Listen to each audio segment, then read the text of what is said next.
Hello, this is Darren DePaul, the voice of Emperor Valkorion, and you're watching another video by VULKK.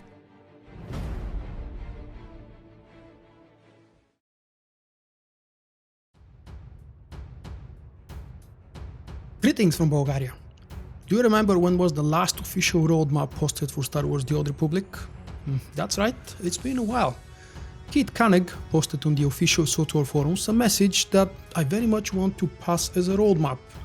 My mind tells me that this was the intent when he or his people wrote it and passed it for approval. The information in the message, however, is very scarce, and so it's simply titled Checking In. It's not just been a while since the last roadmap. Keith, who once promised better devs communication and activity, has gone silent for a very long time now. He's also very reluctant to show up on live streams, not that we get those much lately anyway. Keith is always honest though, or as honest as the PR agents and whoever else up in BioWare and EA approves things for publishing. He admits that the Tulak Horde server issues have been a big letdown for the team and apologizes in his message several times about that. What he should apologize for, I think, is the insanely small amount of new content they put in Onslaught.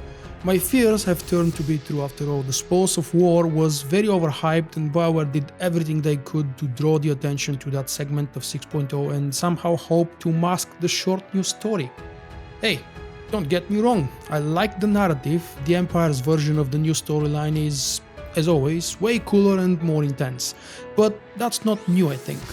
If you play the good guy, like I usually do with my Jedi Knight Sentinel, there are not many surprises or dramatic moments for you to start biting your nails on.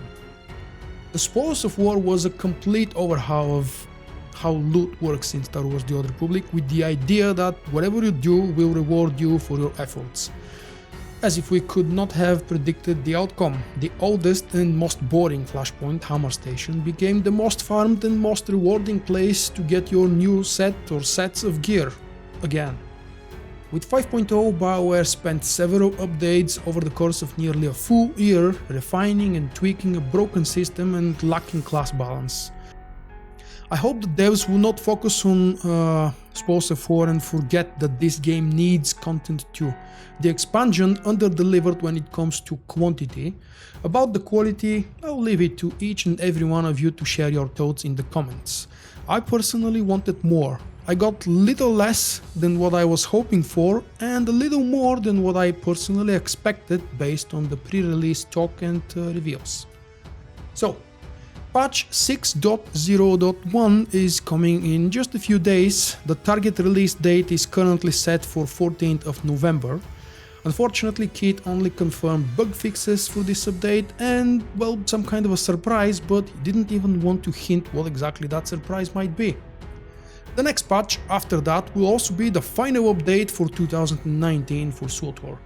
Update 6.02 is targeting mid-December. And this gives the devs very little window to delay the release because of the upcoming holiday.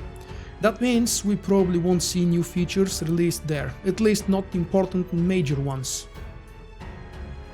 Early in 2020, 6.1 is set to be released. It will be available for testing on the public test server. And you and me both know very well that BioWare never releases story content for testing, well, not publicly accessible anyway. This means that 6.1 will probably have a new, I don't know, Stronghold, Warzone, or do I dare, Flashpoint? For an end, if I sound both happy and annoyed with this video, that's exactly how I feel. I'm glad Onslaught is free to subscribers, but it seems that each new expansion for the game delivers less than the previous one.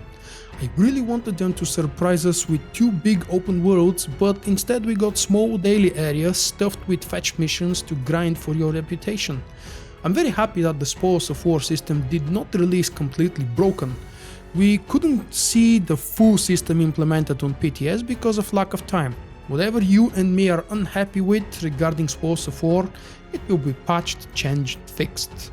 After all, we don't have to start from the very bottom like we did with 5.0's Galactic Command release. What do you think?